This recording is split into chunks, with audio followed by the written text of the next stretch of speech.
अस्सलाम वालेकुम दोस्तों, मेरे चैनल पे खुश आमदीद। मैं हूं आपका मेज़बान समीर खान। आज हम बात करेंगे इज़राइल के बारे में।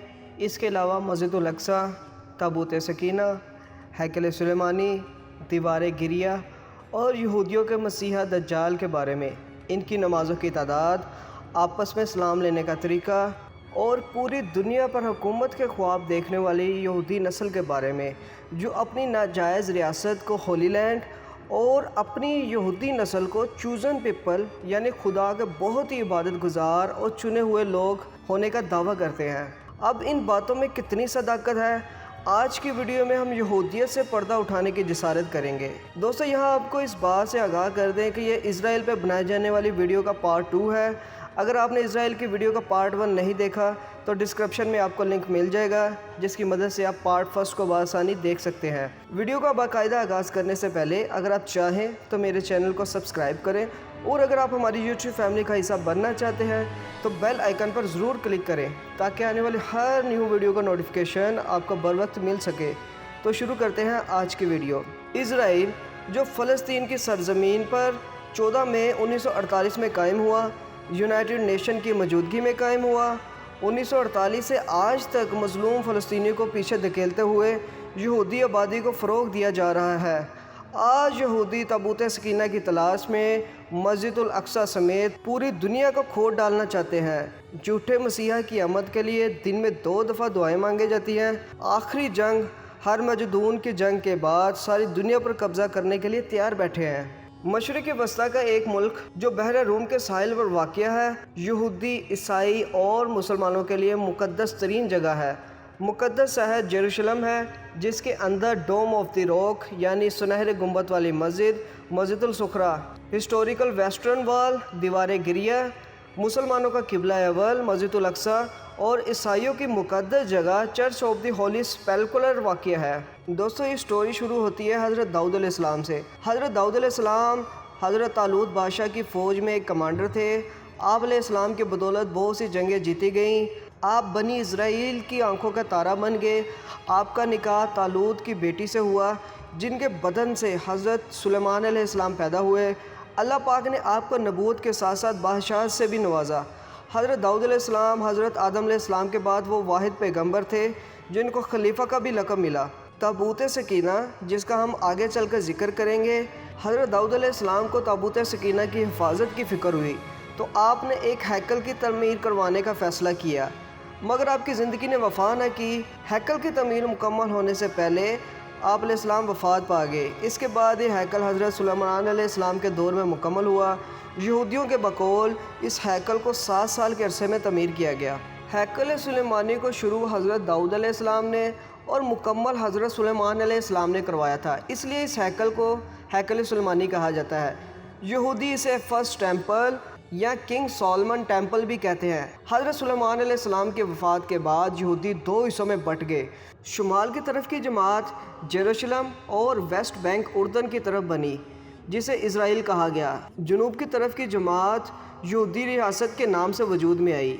आपसी खाना जंगी, सरकशी और नाफरमानी की वजह से अल्लाह का अज़ाब बाबल का बादशाह बख्त नसर की शक्ल में आया, जिसने लाखों यहूदियों को बेदर्दी से कत्ल किया, हज़ारों को ग़ुलाम बना लिया, हैकल सुलेमानी को ज़मीन बोझ कर दिया, इसका नामो निशान मिटा दिया और ताबूत सकीना को अपने साथ बाबुल मौजूदा इराक़ ले गया। दोस्तों, पहला हैकल 410 साल तक कायम रहा। इसके बाद ईरान के बादशाह साइरस आज़म, जो एक रहम दिल बादशाह थे, आपने बख्त नसर को शिकस्त दी और फ़लस्तीन से बाबलियों का कब्ज़ा ख़त्म करके बनी इज़राइल को वहाँ दोबारा आबाद किया और दूसरी दफ़ा हैकल की तमीर की इजाज़त भी दे दी। यहूदियों ने आबादकारी शुरू की, हैकल को भी तमीर कर लिया। मगर दोस्तों, कहते हैं ना, सांप का बच्चा स्पोलिया ही कहलाता है। आने वाली नई यहूदी नस्ल ने खुदा का शुक्र अदा करने के बजाय फिर वही काम, सूदखोरी, चालबाजी, फितना फैलाना, जंगो जदल करवाना, इन सब नाफरमानियों का रिज़ल्ट ये निकला कि रब जलील ने एक दफ़ा फिर रूमी बादशाह टाइटस की शक्ल में अपना अजाब नाजिल किया, जो 70 ईस्वी में रोम से अपना लश्कर जर्रार लेकर बैतुल मक़दस पर हमलावर हुआ। 1.5 लाख के करीब यहूदी कत्ल कर दिए गए, हज़ारों को कैद कर दिया गया, जिनको बाद में ज़िंदा जंगली जानवरों के आगे डाला गया। ہیکل کو ایک بار پھر مکمل تباہ کر دیا گیا۔ یہودیوں کا اس قدر قتل عام ہوا کہ ان کی آنے والی نسل کو بتانے کے لیے کوئی زندہ نہ بچا کہ ہیکل کی اصل جگہ کہاں پہ ہے اور تابوت سکینہ کہاں موجود ہے۔ دوسرا ہیکل 430 سال تک قائم رہا۔ ٹائٹس اپنے ساتھ روم میں ایک پتھر بھی لے گیا تھا جسے سٹون آف ڈیوڈ کہتے ہیں۔ یہ داؤد علیہ السلام کا پتھر روم سے ہوتا ہوا لندن کی پارلیمنٹ کے چرچ میں پڑا ہے، جہاں برطانیہ میں آنے والے ہر نئے بادشاہ یا ملکہ کی تاج پوشی کی جاتی ہے۔ یہودی اس پتھر کو واپس لا کر داؤد علیہ السلام کے تخت پر لگائیں گے، پھر دجال کی تاج پوشی کریں گے۔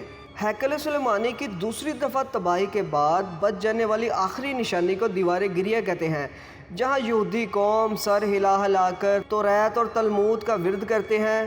روئے زمین پر یہودیوں کے لیے سب سے مقدس جگہ یہ دیوار ہی ہے۔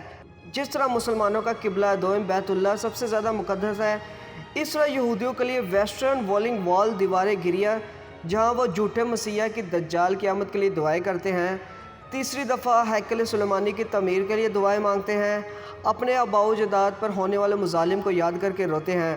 دوستو، یہاں آپ کے نالج کے لیے بتاتا چلوں کہ آج یہودی قبلہ اول مسجد الاقصیٰ کے نیچے سرنگیں کھود کر مصنوعی زلزلے پیدا کر رہے ہیں تاکہ مسجد الاقصیٰ نعوذ باللہ خود ہی زمین بوس ہو کر شہید ہو جائے اور وہ اس جگہ اپنے تیسری دفعہ ہیکل سلیمانی کی تعمیر کرے۔ ہیکل کی تعمیر کے بعد ان کا جھوٹا مسیح ظاہر ہوگا، اسے تخت داؤد پہ بٹھایا جائے گا جہاں اس کی تاج پوشی ہوگی۔ یہ سب تیسری دفعہ بننے والے ہیکل سلیمانی کے اندر ہوگا، اس لیے یہودی 2000 سال سے اس ہیکل کی تعمیر کے خواب دیکھ رہے ہیں۔ چرچ آف ہولی سپیلکر، جو عیسائیوں کے نزدیک ایک مقدس ترین جگہ ہے، اس چرچ کے اندر حضرت عیسیٰ علیہ السلام کی مصنوعی قبر مبارک بنائی گئی ہے۔ دوستو، حضرت عیسیٰ علیہ السلام بنی اسرائیل کے آخری پیغمبر تھے۔ یہودی ان کو سولی پر چڑھا کے مطمئن ہو گئے تھے کہ انہوں نے آپ علیہ السلام کو قتل کر دیا، مگر اللہ پاک کے حکم سے ان کو زندہ آسمان پر اٹھا لیا گیا تھا۔ یہاں عیسائیوں اور مسلمانوں میں تھوڑا سا اختلاف یہ ہے کہ عیسائی یہ عقیدہ رکھتے ہیں کہ یسوع مسیح علیہ السلام کو سولی پر قتل کر دیا گیا، اس کے بعد ان کو زندہ کر کے آسمان کی طرف اٹھا لیا گیا، مگر مسلمانوں کے نزدیک اور قرآن بھی اس بات کی گواہی دیتا ہے کہ مسیح علیہ السلام کو اللہ کے حکم سے سولی پر قتل کرنے سے پہلے ہی زندہ آسمان کی طرف اٹھا لیا گیا تھا۔ دوستو، قتل کے وقت جس تختے پہ حضرت مسیح علیہ السلام کو لٹایا گیا تھا وہ اس ہولی چرچ میں موجود ہے۔ اس چرچ کی چابیاں ایک مسلمان اور ایک یہودی خاندان کے پاس ہے تاکہ عیسائیوں کے فرقے آپس میں نہ جھگڑیں۔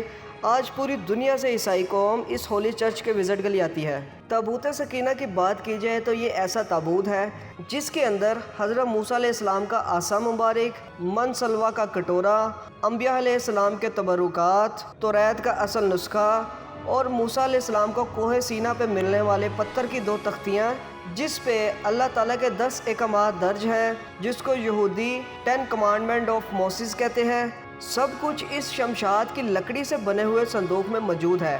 یہ تابوت حضرت آدم علیہ السلام سے ہوتا ہوا حضرت ابراہیم علیہ السلام، حضرت اسحاق، حضرت یعقوب اور حضرت موسیٰ علیہ السلام سے ہوتا ہوا حضرت داؤد علیہ السلام، پھر حضرت سلیمان علیہ السلام تک پہنچا۔ ہیکل سلیمانی کے اندر ایک مخصوص جگہ محراب کے پیچھے پردہ لگا ہوتا تھا جہاں اس تابوت کو رکھا گیا۔ اس جگہ پر جانے کے لیے بنی اسرائیلیوں کو اجازت نہیں تھی، صرف مذہبی پیشوا اور ربی وغیرہ جایا کرتے تھے۔ دوستوں، ہمیں یہاں یہ بات سمجھنا بہت ضروری ہے، ڈوم آف دی روک مسجد الصخرہ اور قبلہ اول مسجد الاقصیٰ دونوں الگ الگ مسجدیں ہیں۔ آج ہم اگر گوگل پر سرچ کریں تو مسجد الاقصیٰ سرچ کریں تو ہمارے سامنے مسجد الصخرہ آتی ہے۔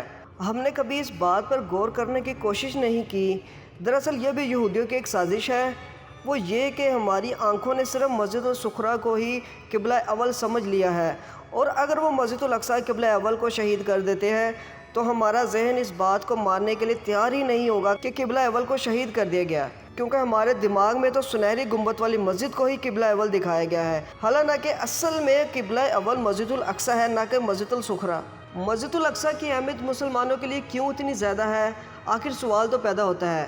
آج ہم اس سوال سے بھی پردہ اٹھائیں گے۔ قبلہ اول مسجد الاقصیٰ ان 3 مسجدوں میں سے ایک ہے جہاں اپنی قریبی مسجد کو چھوڑ کر ثواب کی نیت سے جانا جائز ہے۔ وہاں جا کر نماز پڑھنا 50,000 نمازوں کے برابر ہے۔ پہلی مسجد بیت اللہ شریف کعبۃ اللہ، مسجد الحرام، دوسری مسجد الاقصیٰ اور تیسری مسجد نبوی صلی اللہ علیہ وسلم ہے۔ مسجد الاقصیٰ کی دوسری خصوصیت یہ ہے کہ مسلمانوں کا قبلہ اول ہے، جس کی طرف نبی صلی اللہ علیہ وسلم نے 17 مہینے منہ شریف کر کے نماز ادا کی۔ تیسری خصوصیت नबी सल्लल्लाहु अलैहि वसल्लम ने यहाँ तमाम 1,24,000 के लगभग अंबिया अलैहिस्सलाम की इमामत करवाई और इसी अल अक्सा से ही आप सल्लल्लाहु अलैहि वसल्लम ने मेराज के सफ़र का आगाज़ किया। इसलिए आज मुसलमान किसी भी फ़िरके से हों, किसी भी मुल्क के बशिंदे हों, चाहे जितना भी कमज़ोर ईमान के मालिक हो, मगर फिर भी वो क़िबला अव्वल की हुर्मत के लिए उठ खड़े होते हैं। हमारे दिल हमेशा फ़लस्तीनी बहन भाइयों के साथ धड़कते हैं। दोस्तों, दज्जाल की बात की जाए तो दज्जाल का लफ़्ज़ दजल से निकला है, जिसका मतलब धोखा, फ़रेबी और झूठा है। दज्जाल दाहिनी आंख से काना होगा, इसके माथे पे काफारा यानी काफिर लिखा होगा, जिसे कोई भी आलिम या जाहिल आराम से पढ़ सकेगा। इसके एक तरफ दोज़ख और एक तरफ जन्नत होगी। अल्लाह के हुक्म से इसको इख्तियार दिया जाएगा कि वो आसमान को हुक्म देगा तो बारिश बरसाएंगे, ज़मीन को हुक्म देगा तो वो अपने अंदर के ख़जाने अनाज वगैरह को उगल देगा, हवाएं इसके ताबे होंगी, मशरिक़ से निकलेगा। इसके साथ 70,000 असफ़हानी यहूदी होंगे जो इसकी फ़ौज का हिस्सा होंगे। पूरी दुनिया में सफ़र करेगा सिवाय मक्का व मदीना के, क्योंकि मक्का व मदीना के दरवाज़े पर फ़रिश्ते नंगी तलवारें लेकर इसका मुंह तोड़ जवाब देने के लिए मुसल्ला खड़े होंगे। हज़रत ईसा बिन मरियम अलैहिस्सलाम फ़रिश्तों के कंधों पर हाथ रखे आसमान दुनिया से ज़मीन पर उतरेंगे, सूअर को मार डालेंगे, सलीब को तोड़ देंगे और दज्जाल को कत्ल करेंगे। इसके बाद क़यामत बर्पा होगी। दोस्तों, सुनने में कितना आसान लग रहा है, मगर हर दौर में हर नबी ने अपनी उम्मत को फितने दज्जाल से डराया है। दुनिया का सबसे बड़ा फितना दज्जाल है। नबी सल्लल्लाहु अलैहि वसल्लम के सहाबा, जिनका ईमान पहाड़ों से भी मजबूत थे, जब नबी सल्लल्लाहु अलैहि वसल्लम इनके सामने फितना दज्जाल का जिक्र करते तो इनके दिल डर जाते, खौफ इनके चेहरों पर वाज़िया हो जाता। वो अल्लाह पाक से इस फितने से बचने के लिए दुआएं मांगते थे। मगर दोस्तों, आज हम इस गफलत में पड़े हुए हैं कि इस फितने के लिए हमारी कोई तैयारी नहीं है। पहले वक्तों में माएँ अपने बच्चों को फितना दज्जाल का जिक्र करके ख़बरदार करती थी। आज की नई नस्ल को कुरान के टोटल सिपारे और इस्लाम के बेसिक अरकान के बारे में नहीं पता, तो फितना दज्जाल रह गया एक तरफ। अल्लाह पाक से दुआ है कि अल्लाह पाक हमें इस फितने से महफूज रखे। कमेंट सेक्शन में आमीन लिख दीजिएगा। यहूदियों की टोटल 3 नमाज़ें होती हैं जो सुबह, दोपहर और शाम को पढ़ते हैं। हफ्ते का दिन सब्बात यानी यौम सब्त होता है, जिसमें 26 घंटे के लिए ख़ास इबादत का एहतमाम किया जाता है। जुम्मे का सूरज गुरूब होने से हफ्ते का सूरज गुरूब होने तक इस दिन में पैसों की तिजारत नहीं करते, आग नहीं जलाते, बिजली को नहीं छेड़ते, आपस में एक दूसरे के साथ मिलते वक्त सलाम करते हैं, जो मुसलमानों से मिलते जुलते लफ्ज़ सलामु अलैकुम कहते हैं। Tower of the David, mountain Zion, dead sea, mountain of olives, ये तारीख़ी मकामात भी इज़राइल में मौजूद हैं। जी तो दोस्तों, ये थी इज़राइल सीरीज़ का पार्ट 2। हम इसका पार्ट 3 यानी लास्ट पार्ट भी बनाने का इरादा रखते हैं, मगर अपनी यूट्यूब फैमिली की ख्वाहिश के मुताबिक। आपके कमेंट्स का इंतज़ार रहेगा। मिलते हैं दोस्तों एक नए दिन और एक नई वीडियो के साथ। तब तक अपना और अपने प्यारों का बहुत सा ख्याल रखिएगा। अल्लाह निगहबान।